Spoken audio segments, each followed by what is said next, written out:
Buonasera, mi chiamo Evariste. Voilà, chers jeunes italiens et tchadiens, je voudrais en ces temps où nous nous préparons à accueillir le Christ, partager avec vous le texte qui nous est proposé par notre mère Église, le texte de Luc, dans son chapitre 3, le verset 1 à 6. Ce texte paraît très fondamental dans la vie d'un chrétien, dans la vie aussi des jeunes, dans la vie aussi de celui qui veut suivre le Christ. Et nous sommes appelés à méditer en ces temps ce texte qui nous est proposé. Nous avons écouté dans le texte que dans l'an 15, régnaient des grands gouverneurs, des grands empereurs. Alors, c'est dans cette situation que la parole du Seigneur fut adressée dans le désert à Jean, le fils de Zacharie.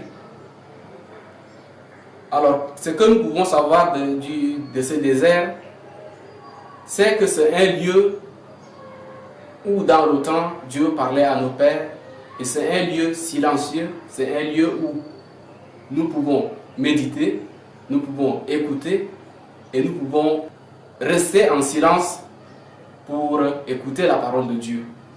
Et Dieu choisit ces lieux pour parler à Jean. Jean a parcouru le Jourdain, la région du Jourdain, pour proclamer la parole de Dieu. Dans le livre du prophète Isaïe, une voix a retenti. Aplanissez le chemin, préparez le chemin du Seigneur.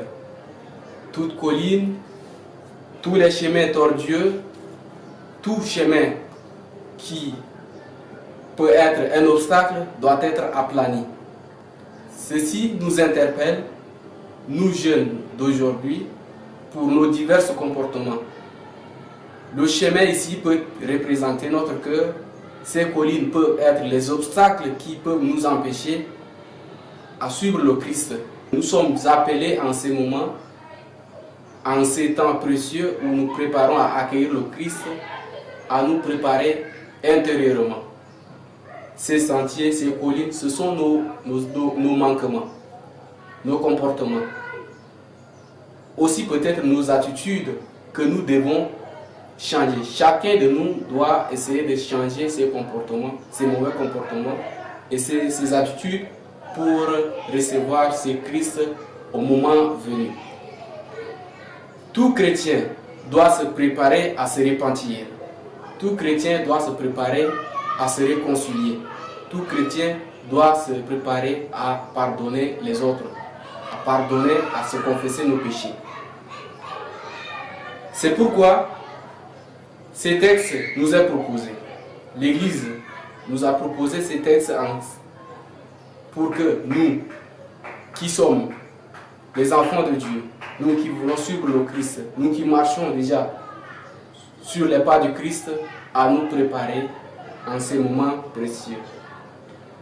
C'est en faisant cela que nous pouvons recevoir le Christ et nous verrons le salut de Dieu.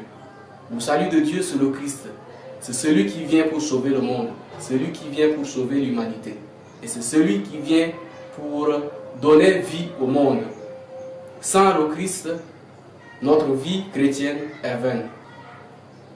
À peu près le texte de ce dimanche que je voudrais partager avec nous, jeunes, et aussi avec tous les chrétiens,